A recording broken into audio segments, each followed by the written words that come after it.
কথা বলেন লক্ষ্মীর ভান্ডার চাই না, আমরা নদী বাঁধন চাই। আমরা চাই না কেন? লক্ষ্মীর ভান্ডার দিয়ে তো গ্রামের মহিলারা স্বাবলম্বী হচ্ছে। লক্ষ্মীর ভান্ডার দিয়ে আমার সংসার চলে না। কোচবিহারের দিনহাটা ১ নম্বর ব্লকের দারিকামারি গ্রামে বুড়া ধরলা নদীর ভাঙনে নাজেহাল সাধারণ মানুষ। প্রতিদিন নদীর গর্ভে তলিয়ে যাচ্ছে ঘরবাড়ি ও চাষের জমি। এই পরিস্থিতিতে গতকাল প্রবল বৃষ্টির মধ্যেই রাস্তা অবরোধ করেন গ্রামের শতাধিক মহিলা। বিক্ষোভকারীদের দাবি, দীর্ঘদিন ধরে আশ্বাস মিললেও আজও স্থায়ী বাঁধ তৈরি হয়নি। এক মহিলার অভিযোগ, আমরা লক্ষ্মীর ভান্ডার চাই না, চাই বাঁধ। ভিটেমাটি বাঁচাতে বাঁধ এখনই দরকার। ভোটের সময় সাংসদ প্রতিশ্রুতি দিয়েছিলেন, কিন্তু তারপর আর দেখা মেলেনি। এখনো যতদিন মাল ফেলায়নি অতদিন আশ্বাস বিশ্বাস নাই, আশ্বাস পাচ্ছি না। মানে মেপেও যাচ্ছে, তাও আপনারা ভরসা পাচ্ছেন না। গ্রাম পঞ্চায়েত প্রধান এসেছে, তাও ভরসা পাচ্ছেন না। ভিজা গামছা বুকে অনেক দিচ্ছে, অনেক দিচ্ছে। আজকে ৫-৭-১০ বছর থেকে আমাদের অনেককে দিচ্ছে, প্রধান পঞ্চায়েত এমএলএ।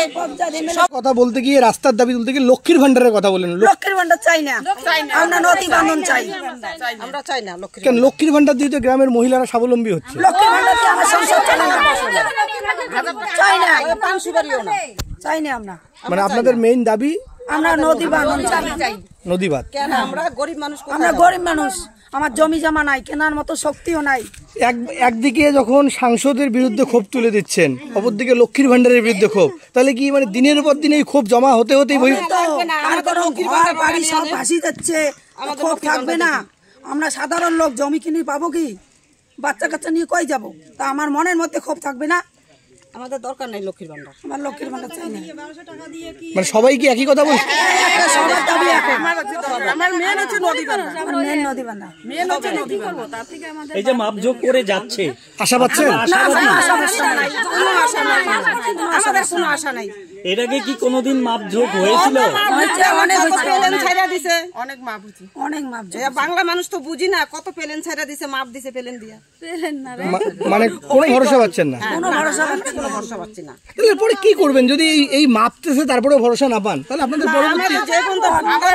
পরে যদি মাল জাল না পড়ে, আমরা বর্ষা এটা তো পর্দপরাধ করছি, এর ডাবল পর্দপরাধ করবো। দরকার পড়ে ধর্ণা দেবো, অনশন দেবো, ওই ইসের মতো, হ্যাঁ প্রধানমন্ত্রীর মতো অনশন দেবো, অনশন দেবো। আমার নদী বাঁধতে লাগে, আমাদের নদী বাঁধতে লাগে, অনশন দিতে দরকার হয়, আমরা অনশন দেবো দরকার পড়ে। পরিস্থিতি সামাল দিতে মঙ্গলবার ঘটনাস্থলে পৌঁছন দিনহাটা ১ নম্বর ব্লকের প্রশাসনিক আধিকারিকরা, পঞ্চায়েত প্রতিনিধি ও নির্মাণ সহায়করা। ক্ষতিগ্রস্ত এলাকা ঘুরে তারা জানান, বিষয়টি ঊর্ধ্বতন কর্তৃপক্ষের কাছে পাঠানো হবে। তবে সেই আশ্বাসে ক্ষান্ত হননি গ্রামবাসীরা। তারা আধিকারিকদের ঘিরে ফের বিক্ষোভ দেখান এবং আরেক দফায় পথ অবরোধ করেন প্রায় ১ ঘন্টা। শেষ পর্যন্ত পুলিশ পৌঁছে পরিস্থিতি নিয়ন্ত্রণে আনে ও অবরোধ তুলে দেয়। গ্রামবাসীদের ক্ষোভ, প্রতিবার ভোটের আগে প্রতিশ্রুতি আসে, কিন্তু কাজের কাজ কিছুই হয় না। নদী ভাঙনে যারা সর্বস্ব হারাচ্ছেন, তাদের একমাত্র দাবি এখন স্থায়ী বাঁধ নির্মাণ। ভোটের সময় কথা, তারপর নীরবতা, এবার বাঁধ ছাড়া নয়।